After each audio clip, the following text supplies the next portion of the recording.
నమస్కారం. హలో స్వతంత్ర ప్రోగ్రాంకి స్వాగతం. మారుతున్న కాలం, పని ఒత్తిడి, ఆహారపు అలవాటు, వైరస్ ప్రస్తుత కాలంలో ఎంతో మంది దంపతులను వేధిస్తున్న అతిపెద్ద సమస్య సంతానలేమి. పెళ్లైన కొన్ని ఏళ్ల వరకు పిల్లలు కలగకపోతే సమాజం నుంచి వచ్చే ఒత్తిడి ఒకెత్తైతే మానసిక వేదన మరొకటి. అయితే సంతానలేమి అంటే కేవలం మహిళలకు లోపమేనా? పురుషుల్లో ఉండే సమస్యలేంటి? అసలు పరీక్షలు ఎప్పుడు చేయించుకోవాలి? అధునాతన వైద్య విధానాలైన ఐవీఎఫ్, ఐసీఎస్ఐ వంటివి సంతానలేమి బాధితులకు ఎలా వరంగా మారాయి? వీటన్నిటిపై చర్చించేందుకు ప్రముఖ డాక్టర్, రోబోటిక్ యూరాలజిస్ట్, కిడ్నీ మార్పిడి సర్జన్, మైక్రో సర్జికల్ అనలిజిస్ట్, ప్రపంచ రికార్డుల హోల్డర్ డాక్టర్ కమ్మెల శ్రీధర్ గారు ఈరోజు మనతో పాటు అందుబాటులో ఉన్నారు. వారితో మాట్లాడి మరిన్ని విషయాలు తెలుసుకుందాం లైవ్ లో. డాక్టర్ శ్రీధర్ గారు నమస్తే అండి. నమస్కారం అమ్మా. నమస్తే అండి. మనం చూస్తున్నామండి, ఇప్పుడున్న సమస్యలు కూడా మనము డాక్టర్ గారు పెళ్ళైన ఎంతకాలం తర్వాత దంపతులు డాక్టర్లను సంప్రదించాలంటారు? దీనికి కారణం వయసు దీనిపై ప్రభావం చూపుతుందంటారా? తప్పకుండా చూపుతుందమ్మా. ఎందుకంటే పెళ్ళైన తర్వాత వారు సంతానం కోరుకునే సందర్భంలో 1 సంవత్సరం లోపల కనుక ప్రెగ్నెన్సీ రాలేదు స్వతహాగా అంటే అప్పుడు మాత్రము డాక్టర్స్ని సంప్రదించాల్సి వస్తుంది. ఎందుకంటే మొట్టమొదటి 6 నెలల లోపల కనీసం 70% మందికి ప్రెగ్నెన్సీ వచ్చేస్తుంది. అంటే వారు కోరుకున్న వాళ్ళు, అంటే ఎటువంటి కాంట్రసెప్టివ్ పద్ధతి వాడకుండా సంతానం కోసం ట్రై చేసిన వాళ్ళు ఫస్ట్ 6 మంత్స్లో 70% మందికి వస్తుంది. నెక్స్ట్ 6 మంత్స్లో అంటే 7వ నెల నుంచి 12 నెలల కల్లా ఇంకో 15% మందిలో రావచ్చు. అంటే ఆల్మోస్ట్ 85% వరకు 1 సంవత్సరంలో వచ్చేస్తుంది.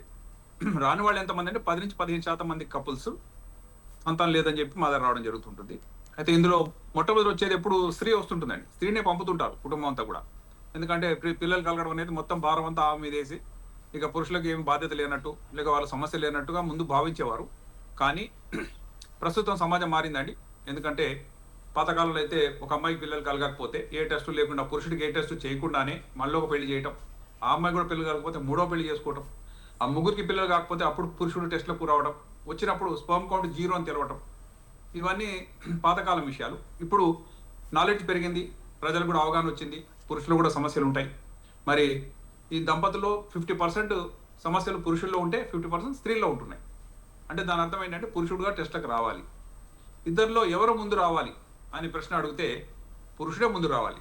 ఎందుకంటే పురుషుడి టెస్టులు సింపుల్గా అయిపోతాయి. అతను సెమెన్ శాంపుల్ ఇస్తే చాలు, అందులో కౌంట్ నార్మల్గా ఉంటే ఇక అతను జనరల్ వేరే పరీక్షలు అక్కర్లేదు. కౌంట్ తగ్గిందనుకోండి అప్పుడు మాత్రం ఇక ఫర్దర్ టెస్ట్లు అవసరం ఉంటాయి. ఎందుకంటే స్పర్మ్ కౌంట్ నార్మల్గా 60 మిలియన్ నుంచి 150 మిలియన్లు 1 మిల్లీలీటర్లు ఉంటాయి. అలా 3 to 5 ml వస్తుంది. అంటే చాలా విరివిగా కోటాను కోట్ల స్పర్మ్స్ పురుషుడికి ఒక రోజులోనే వస్తున్నాయి. వాటిలో కనీసం 60% కదలాలి. ఆ 60% కదలికలు కూడా గ్రేడేషన్ ఉందండి. యాక్టివ్గా అంటే ఫాస్ట్గా పరిగెత్తేవి కొన్ని, మీడియంగా పరిగెత్తేవి కొన్ని, స్లోగా పరిగెత్తేవి కొన్ని కదలండివి. ఇవన్నీ ఎంత ఉండొచ్చు అంటే 40% వరకు కదలకపోయినా పర్లేదు. ఆ తర్వాత నార్మల్ షేప్స్ అంటాం. ఒక స్పర్మ్ ఎలా ఉంటుంది అంటే ఒక స్పేస్ శాటిలైట్ ఎలా ఉంది, శ్రీహరికోట నుంచి ప్రయోగిస్తున్న స్పేస్ శాటిలైట్ పైకి దూసుకెళ్తుంటుంది. అలాగే స్పర్మ్ కూడా ముందు ఒక తల ఉంటుంది. తల చాలా చిన్నది, 99% తోక ఉంటుందండి, 1% మాత్రమే తల. అంటే చాలా పొడవైన తోక ఉంటుంది. ఆ తోక యొక్క మూవ్మెంట్ ద్వారా తల ముందుకు ఒక రాకెట్ లాగా దూసుకెళ్ళిపోతుంటుంది. ఇది నార్మల్ స్పర్మ్కు ఉండవలసినటువంటి షేపు, మూమెంట్. అలా కాకుండా తల సరిగా లేకపోవడం, తోక కదలకపోవడం, తోక విరిగిపోవడం, తోక మడతపడటం, 2 తోకలు ఉండటం, 2 తలలు ఉండడం, తలకి తోక కనెక్షన్ చాలా లూజ్గా ఉండడం, ఇవన్నిటి వల్ల అబ్నార్మల్ స్పర్మ్స్ కొన్ని ఉంటాయి. నార్మల్ పర్సన్లో ఒక 60% నార్మల్ ఉండాలి, మంచి షేప్స్తో ఉండాలి. WHO క్రైటీరియా ప్రకారం 15 మిలియన్ స్పర్మ్ ఉంటుంటే చాలు, అందులో 39% కదిలితే చాలు, 4% నార్మల్ షేప్స్ ఉంటే చాలు. అంటే ఉండవలసిన దానికంటే చాలా తక్కువ క్రైటీరియా ఉన్నాయండి. ఎందుకంటే ఇప్పుడు గమనించి చూసినట్లయితే జంతువులు మనుషులు కంపేర్ చేస్తే జంతువులకు పిల్లలు చాలా ఫాస్ట్గా కలుగుతాయి. ఒక కాన్పులోనే 8-12 బిడ్డలు కలిగించే శక్తివాతం ఉంది. పందులు కానీ, కుక్కలు కానీ, పిల్లులు కానీ. ఎందుకలా అంటే వాటిలో రిప్రొడక్టివ్ కెపాసిటీ చాలా బాగుంది. మానవ సంతతికి చాలా పూర్ రిప్రొడక్టివ్ ఎబిలిటీ, అంటే పురుషులు స్త్రీలు కలిసి సంతానం కలిగించడం ఒక కష్టమైన పనిగా మారింది. దానికి అదనంగా ప్రస్తుతం ఉన్నటువంటి సమాజంలో ఒత్తిళ్లు కానీ, లేక ఫాస్ట్ ఫుడ్ కల్చర్ కానీ, ఒబెసిటీ కానీ, లేక అబ్నార్మల్గా ఉండే నైట్ డ్యూటీస్ కానీ, ఇవన్నీ చూసి కొంతమంది డ్రగ్స్, కొంత ఆల్కహాల్ తీసుకుంటుంటారు. కొంతమంది నాన్ వెజిటేరియన్ ప్రియులు ఉంటారు. ఎంత బరువు పెరిగినా సరే పట్టించుకోరు. వీటన్నిటి వల్ల కూడా టెస్టిస్ ఫంక్షన్ అనేది చాలా వరకు తగ్గే అవకాశం ఉంటుంది. అప్పుడు స్పర్మ్ కౌంట్ తగ్గితే వారికి చికిత్స ఉంటుంది. అయితే పురుషుడు నార్మల్ అనుకోండి, అప్పుడు స్త్రీలను పిలుచుకొస్తారు. స్త్రీ లోపల టెస్ట్ చేసేవి చాలా స్టెప్ వైజ్గా సంక్లిష్టంగా ఉంటాయి. ఎందుకంటే స్త్రీలో ఒక నెలసరి ఉంది, నెలలో ఒకసారి పీరియడ్స్ వస్తాయి, వచ్చిన 3 to 5 days ఉంటాయి. అందుకని ఫస్ట్ 3 to 5 days మధ్యలో వారికి హార్మోన్ టెస్టులు చేయడం జరుగుతుంది. అదేంటంటే ఒక అండ విడుదల కావాలంటే బ్రెయిన్లో ఉన్నటువంటి హైపోథాలమస్, దాని కింద పిట్యూటరీ అనే 2 గ్రంథులు ఉంటాయి. వాటి నుంచి వచ్చే హార్మోన్స్ యొక్క ప్రభావం వల్ల అండాశయం నుంచి ఒక ఫాలికల్ ఎదిగి పెరిగి 18 నుంచి 20 మిల్లీమీటర్ల వరకు వచ్చినాక అది పగులుతుంది. ఎప్పుడు పగులుతుంది అంటే పీరియడ్ వచ్చిన తర్వాత 14వ రోజున పగులుతుంది. సో ఫస్ట్ 3 daysలో బ్లడ్ టెస్ట్ చేస్తున్నాం. 12 నుంచి 16 రోజుల మధ్యలో స్కానింగ్ చేస్తే అండ విడుదల అయిందా లేదా తెలుసుకుంటాం. డైలీ కానీ ఆల్టర్నేట్ డే కానీ పిలుస్తాం. ఫాలికల్ ఎదుగుదలను చూసి పగిలింది అని వచ్చితే ఆ ఎదిగినటువంటి ఆ ఫాలికల్లో వాటర్ ఉంటుందండి. ఆ వాటర్ పగిలి ఎగ్ రిలీజ్ అవుతుంది. ఆ రిలీజ్ అయిందనంటే సంతోషం. ఎగ్ రిలీజ్ ఉన్నటువంటి స్త్రీ అంటే చాలా వరకు ప్రాబ్లం తగ్గినట్టే లెక్క. ఆ తర్వాత 23వ రోజున ఇంకొక టెస్ట్ చేస్తాం. ఆమెలో బ్లడ్ టెస్ట్ ఏంటంటే ఒకసారి అండ విడుదల అవుతే ఒక ప్రెగ్నెన్సీ వచ్చింది అనుకుందాం, వస్తే అది గర్భసంచిలో ఇమడాలి కాబట్టి ఆ లైనింగ్ని బాగా పటిష్టపరచడానికి చేసేటువంటి దాని ల్యూటియల్ సపోర్ట్ అంటారు, ప్రొజెస్ట్రాన్ అనే హార్మోన్, అది చెక్ చేస్తాం. అది కనుక నార్మల్గా ఉంటే సంతోషం, లేని పక్షంలో దాన్ని బయట నుంచి సప్లిమెంట్ చేయొచ్చు. డాక్టర్ గారు చెప్పండి. డాక్టర్ గారు, అంటే వరికోసల్ సమస్య ఉన్న ప్రతి ఒక్కరికి ఆపరేషన్ తప్పనిసరి అంటారా, లేదా మందులతో నయం చేయొచ్చు అంటారా? మంచి ప్రశ్న అడిగారమ్మా. వెరికోసిల్ అనే కండిషన్ మెడికల్ సైన్స్లో ఉన్న అన్ని కండిషన్లోకి మోస్ట్ కాంట్రవర్షియల్, చాలా గ్రే జోన్స్ ఉంటాయి. మీరు అడిగింది సర్జరీయా కాదా అని అడిగేశారండి సింపుల్గా. దాని మీద volumes of knowledge already print అయి ఉంది. ఎందుకంటే వెరికోసిల్ ఉన్న వాళ్ళలో అనేక షేడ్స్ ఉంటాయి. అందులో గ్రేడింగ్ అంటే గ్రేడ్ 1, గ్రేడ్ 2, గ్రేడ్ 3, గ్రేడ్ 4. ఈ వెరికోసిల్ ఎలా డయాగ్నోస్ చేస్తున్నాం అంటే టెస్టిస్ పైన ఉన్నటువంటి సిరలు అంటే వెయిన్స్ నార్మల్గా సన్నగా దారాల్లాగా ఉంటాయి, లెస్ దాన్ 1 millimeter. అంటే బాల్ పెన్ రిఫిల్ తీసుకోండి, బాల్ పెన్ యొక్క ముక్కు ఎంత ఉంటుంది, టిప్పు అంత సైజులో ఉంటాయి వెయిన్స్. కానీ అవి దొడ్డుగా అయినాయి, బాల్ పెన్ అంతా అయినాయి అనుకోండి, 4 millimeter, 5 millimeter అంత లావు అవుతే అందులో బ్లడ్ ఫ్లో అనేది స్టాగ్నేట్ అయిపోతుంది. ఆక్సిజన్ లెవెల్స్ పడిపోయి అక్కడ ఉన్న టెంపరేచర్ పెరిగి స్లోగా టెస్టిస్ ఫంక్షన్ మీద దెబ్బతీస్తుంది. స్పర్మ్ ప్రొడక్షన్ అనేది టెస్టిస్లో జరుగుతుంది. దాని చుట్టూ వేడిగా ఉందనుకోండి, కణాల ఉత్పత్తి సరిగా జరగదు, తయారైన కణాలు కూడా చనిపోతుంటాయి. అందువల్ల బయటకు వచ్చేటప్పటికి సెమినల్ పారామీటర్స్ అన్ని కూడా నార్మల్గా తక్కువగా కనపడవచ్చు. సో ఎలా సర్జరీ డిసైడ్ చేస్తాం అది చూద్దాం. గ్రేడ్ 1 అంటే చాలా మైల్డ్గా సిరల్ ఎన్లార్జ్ అయినాయి, వాటి వల్ల ఎఫెక్ట్ ఉందా లేదా అనేది ఎలా తెలుస్తుంది అంటే సెమెన్ టెస్టింగ్లో తీవ్రమైన దుష్ప్రభావం చూపిస్తే అది treatable condition. Mostly grade 2, grade 3, grade 4లో కణాల సంఖ్య తగ్గిపోతుంది, మొటిలిటీ తగ్గుతుంది, అదేవిధంగా నార్మల్ షేప్స్ కూడా తగ్గిపోతాయి. ఇలాంటి వాళ్ళలో ఇనిషియల్ కొన్ని మందులు వాడతామండి. ఎవరైనా పేషెంట్ రాగానే వెరికోసిల్ ఉంది మీకు సర్జరీ అనగానే ఒక్కసారిగా షాక్ తింటారు, మమ్మల్ని వదిలేసి ఇంకోటి దగ్గరికి వెళ్ళిపోతారు. ఆయన సర్జరీ చెప్పడానికి ఇంకోటి దగ్గరికి వెళ్తారు. అందువల్ల ఉన్న సర్జరీ ఉందని చెప్పడానికి కూడా భయపడే పరిస్థితి మాకు వచ్చింది. ఎందుకంటే వెరికోసిల్ మేము చెప్పగానే గబుక్కని చేసుకుంటారని ఏం లేదండి. ఈ రోజులలో ఆర్టిఫిషియల్ ఇంటెలిజెన్స్ ఉంది, గూగుల్ ఉంది, రకరకాలు ఉన్నాయి. ఎవరిని ఎవడినా అది ఒక పెద్ద పేజ్ అంతా చెప్పేస్తుంది. అది ఒక వేదంగా భావించి పేషెంట్ మమ్మల్ని క్రాస్ ఎగ్జామిన్ చేసే పరిస్థితికి వచ్చారు.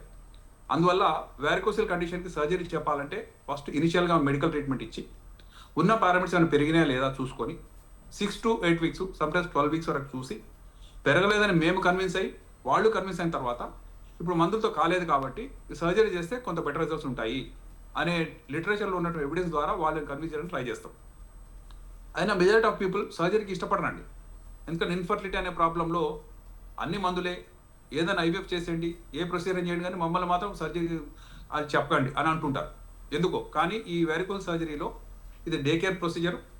గ్రేడ్ 3, గ్రేడ్ 4 ఉన్న వెరికోస్ ఉన్న వాళ్ళలో స్పర్మ్ కౌంట్ చాలా తగ్గింది. ఉదాహరణకు 5 million అయిపోయింది, 60 million ఉండేది 5 millionకి వచ్చింది.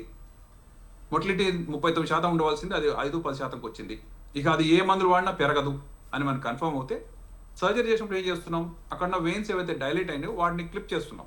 ఒక టిష్యూ, మన స్టేప్లర్ మన అందరికి తెలుసు, మన పేపర్కి స్టేపుల్ కొట్టుకుంటాం, అలాగే ఆ ఏరియా ఓపెన్ చేసి ఆ వెయిన్స్ మీద క్లిప్స్ చేస్తాం. అవి టిష్యూ క్లిప్స్ అంటారు, ఎందుకంటే మెటల్ క్లిప్స్ వేస్తే గుచ్చుకుంటాయి. కాబట్టి టిష్యూ కాటన్తో తయారైన స్టేపుల్స్ ఉంటాయి, వాటిని క్లిప్ చేస్తే ఆ డైలేట్ వెయిన్స్ మళ్ళీ రిపేర్ చేసినట్టు అవుతుంది. ఆ తర్వాత అక్కడ టెంపరేచర్ మళ్ళీ కూల్గా అవుతుంది. దాని ద్వారా కొత్త కణాలను ఫ్రెష్ బ్యాచ్ బాగా వస్తుందనే ఆశతో చేస్తున్నాం. ముందు కాలంలో ఇది నేకెడ్ అయితే అంటే మామూలు కంటి చూపుతో చేసేవాళ్ళం, లేక చిన్న సైజు మ్యాగ్నిఫికేషన్ గ్లాస్తో చేసేవాళ్ళం. ఈ మధ్య ఆపరేటింగ్ మైక్రోస్కోప్ వచ్చింది, అది 40 రెట్లు పెద్దగా చూపిస్తుంది. కాబట్టి ఏ వెయిన్స్ డిఫెక్టివ్గా ఉన్నాయి, ఏవి నార్మల్గా ఉన్నాయి, మనం అక్కడే ఆన్ ద టేబుల్ మేము తెలుసుకోవచ్చు. డిఫెక్టివ్ ఉన్న వాటిని మాత్రమే సర్జరీ చేయొచ్చు, నార్మల్గా ఉన్న వాటిని అట్లా వదిలేస్తాం. ఇంకో ముఖ్యమైన పాయింట్ ఏంటంటే వీటి డయామీటర్ తెలుసుకోవడానికి ఇంట్రాపరేటివ్ ప్రోబ్స్ ఉంటాయి, చిన్న పెన్ను లాంటి అల్ట్రాసౌండ్ ప్రోబ్స్ ఉంటాయి. మన స్కానింగ్ మెషిన్ అంటే పెద్దగా ఉంటుంది, దాని పక్కన పేషెంట్ పడుకోబెట్టి చేస్తాం, అది ఒక టైపు. కానీ ఈ వారికోసిల్ సంబంధించి ఒక పెన్ను లాంటి అల్ట్రాసౌండ్ ప్రోబ్ ఉంటుంది, అది వేన్ మీద పెడితే దాని డైరెక్షన్ ఆఫ్ ఫ్లో చెప్తుంది, దాని డయామీటర్ కూడా చెప్తుంది. ఆ వాటిని బట్టి కూడా డిసైడ్ చేసుకొని అన్ని డిఫెక్టివ్ వేన్స్ కరెక్ట్ చేస్తాం, నార్మల్ వాటిని వదిలేస్తాం. ఆ తర్వాత సేమ్ డే ఇంటికి వెళ్ళే అవకాశం ఉంది. డాక్టర్ గారు, అంటే ఈ మధ్య కాలంలో మనం చూస్తున్నాం అమ్మాయిలు ఎక్కువగా, మహిళలు అంటే పీసీఓడి ఉంటే గర్భం దాల్చదు అనేది ఒక ఫిక్స్ అయిపోతున్నారు. పీసీఓడి ఉన్న మహిళలు గర్భం దాల్చాలంటే బరువు తగ్గడం ఎంతవరకు అవసరం అంటారు? మంచి ప్రశ్న అమ్మా. ఎందుకంటే స్త్రీల లోపల పీసీఓడి అనేది ఒక జబ్బు కాదండి, అది లైఫ్ స్టైల్ చేంజ్ అంటాం. అంటే ఎవరైనా సరే బరువు పెరిగారనుకోండి, చూడడానికి మన బిల్డ్ సైజ్ పెరుగుతుంది, షర్ట్ సైజు టైలర్ దగ్గరికి వెళ్తే వాళ్ళు ఏదో పెద్ద పెద్ద చేసి ఇస్తున్నారు. కానీ ఇంటర్నల్గా ఉన్నటువంటి మార్పుల్ని ఎవరేం చేయలేరండి. ముఖ్యంగా స్త్రీలకు సంతానం కావాలని కోరుకున్న వాళ్లకు అండం విడుదల కావాలంటే వారి బాడీ వెయిట్ నార్మల్గా ఉండాలి.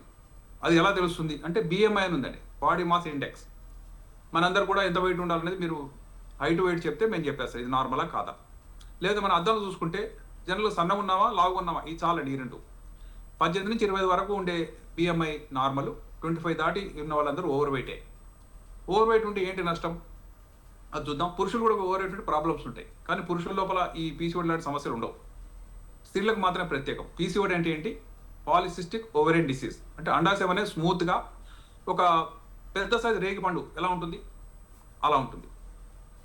దానిలో మెల్లగా ఒక ఫాలికల్ ఎదుగుతూ ఎదుగుతూ దాని ఉపరితలం వరకు వచ్చి ఆ ఉపరితలం పగిలి అందులో ఫ్లూయిడ్ బయటకు వచ్చి ఆ ఫ్లూయిడ్ జెట్లో అండం కూడా విసర్జించి అది ట్యూబ్లోకి వెళ్ళిపోయి అది కనుక ఫలితం చెందితే ప్రెగ్నెన్సీ వచ్చిందంటాం. ఈ మొత్తం జరగాలంటే హార్మోన్ల సమతుల్యత ఉండాలి. బరువు పెరిగిన వాళ్ళు ఏం జరుగుతుంది చూద్దాం.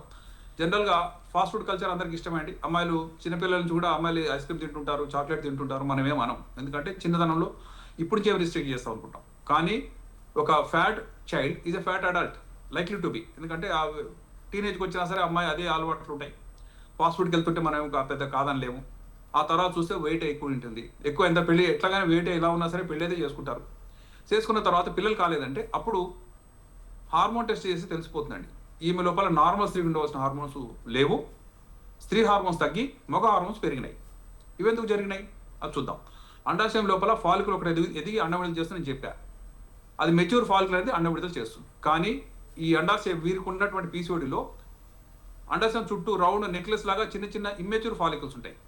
ఏది కూడా పెరగదు, ఏది కూడా డామినెంట్ ఫాలికల్ కాదు, ఏది ఒక 14 మిల్లీమీటర్ పెరగదు, 22 మిల్లీమీటర్లు అయితే నేను మాత్రమే పగులుతుంది. కాబట్టి 22 మిల్లీమీటర్కి వచ్చినటువంటి ఫాలికల్స్ లేవు. సో అండాశయం చుట్టూ కూడా తేనె తట్టులాగా కొన్ని సిస్టులు ఉన్నాయి, దాంట్లో వాటిలో వాటరే ఉంది, దాన్ని ఫాలిక్యులర్ ఫ్లూయిడ్ అంటాం.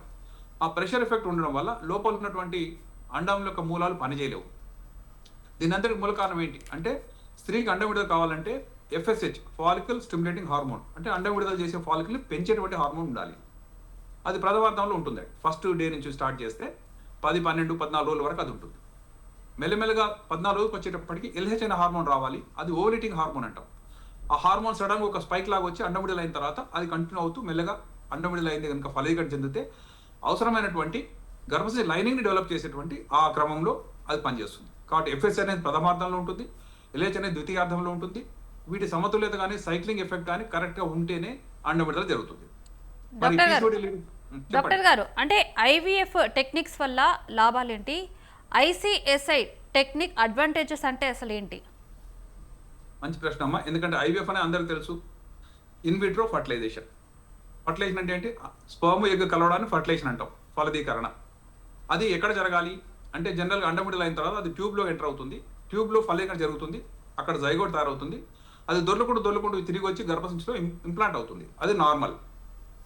అది కాలేదనుకోండి ఏ కారణం చేతన స్త్రీకి ఎగ్ రిలీజ్ కావట్లేదు, పురుషుడికి స్పర్మ్ కూడా చాలా తక్కువగా ఉంది, అసలు అతను వారికోసిల్కి ఇష్టపడట్లేదు, సర్జరీకి ఇష్టపడడం లేదు, అలాంటి వాళ్ళ లోపల ఉన్న అటువంటి ఎగ్స్ రిలీజ్ చేయించడానికి స్త్రీకి ఇంజెక్షన్స్ ఇస్తాం.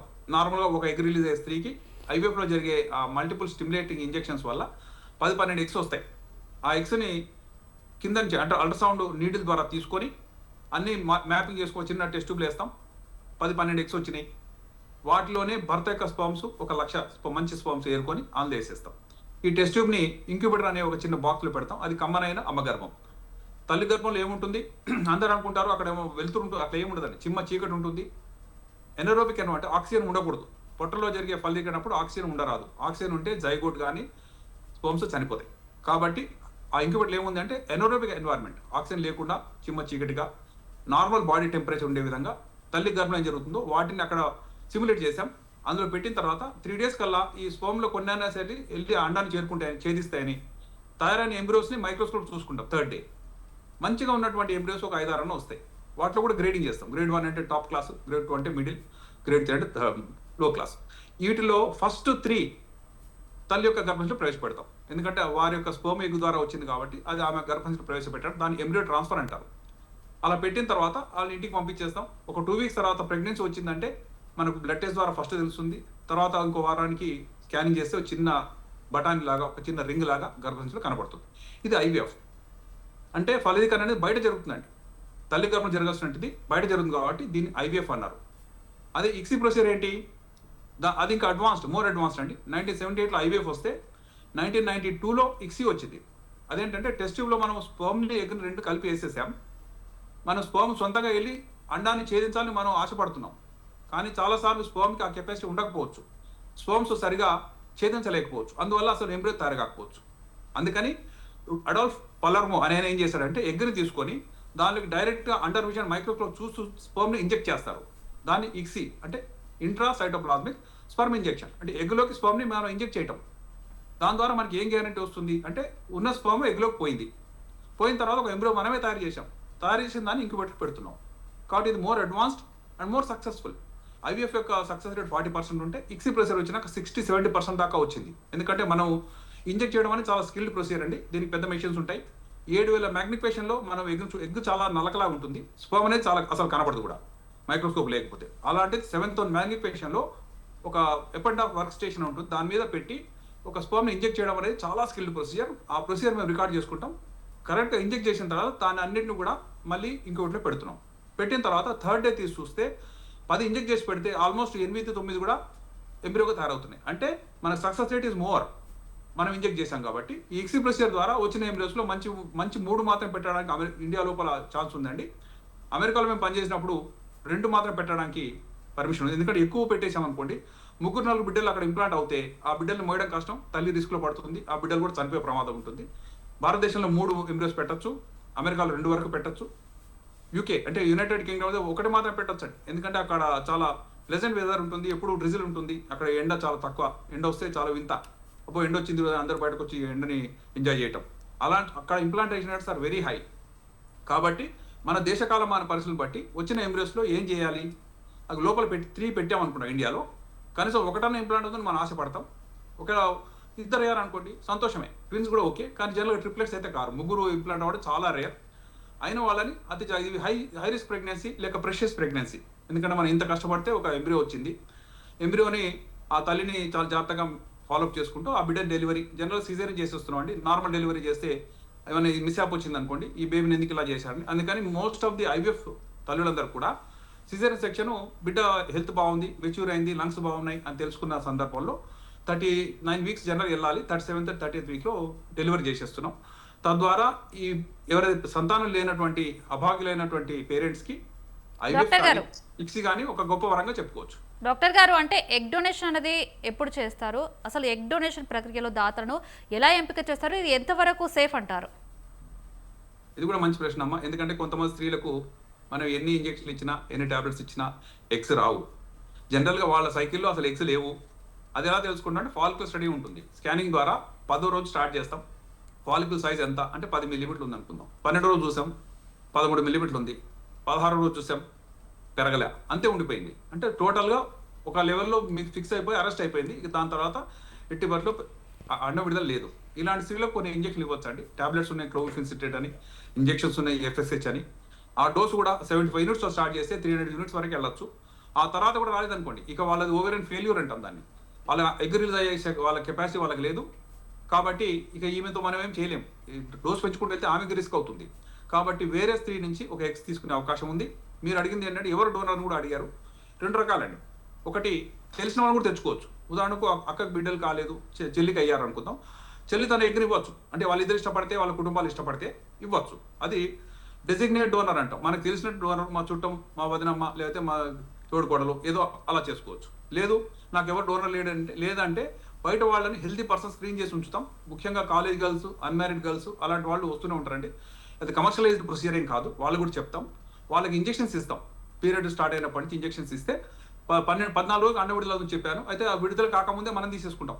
12 రోజు 13 రోజు మనం ఫిక్స్ చేసుకొని వాళ్ళని స్కానింగ్ ద్వారా మొత్తం ఎగ్స్ తీసుకొని తర్వాత వాళ్ళ ఇంటికి పంపించేస్తాం.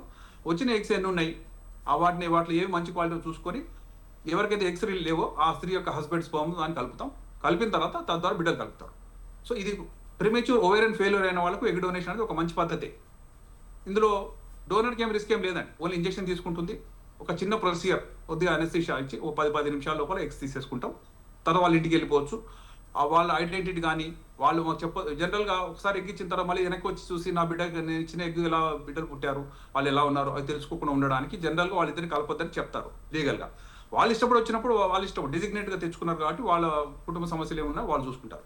కానీ ఎవరికైతే ఎగ్ సరిగా లేదో ఆ స్త్రీ గర్భస్థి బాగానే ఉంటుంది కాబట్టి డొనేషన్ ద్వారా వచ్చిన ఎగ్తో తయారు చేసిన పిండాన్ని ఆమె గర్భంలో ప్రవేశపెడతాం. సమాజం ఏమనుకుంటుంది, ఈమె ప్రెగ్నెన్సీ వచ్చింది, ఈమె మోసింది, ఈమె డెలివరీ అయింది కాబట్టి ఈమె బిడ్డ అనుకుంటుంది. కానీ మనకు మాత్రమే తెలుసు ఎగ్ డొనేషన్ వేరే దగ్గర తీసుకున్నా తప్పే లేదు. ఆమె తన జీవితాన్ని కాపాడుకోవడానికి, ఆ కుటుంబం ఆ కాపురం కూలిపోకుండా ఉండడానికి, ఇంకో పెళ్లి చేసుకోవడానికి, భర్త అనకుండా ఉండడానికి ఇది ఒక గొప్ప వరం.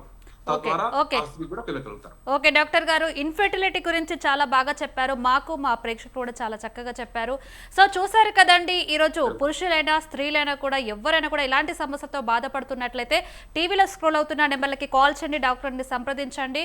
మీకున్న సమస్యలకి పరిష్కారం ఖచ్చితంగా దొరుకుతుంది. సో ఇది ఇవాల్టి హలో స్వతంత్ర. రేపటి ప్రోగ్రాంతో మళ్ళీ కలుద్దాం. చూస్తూనే ఉండండి స్వతంత్ర టీవీ.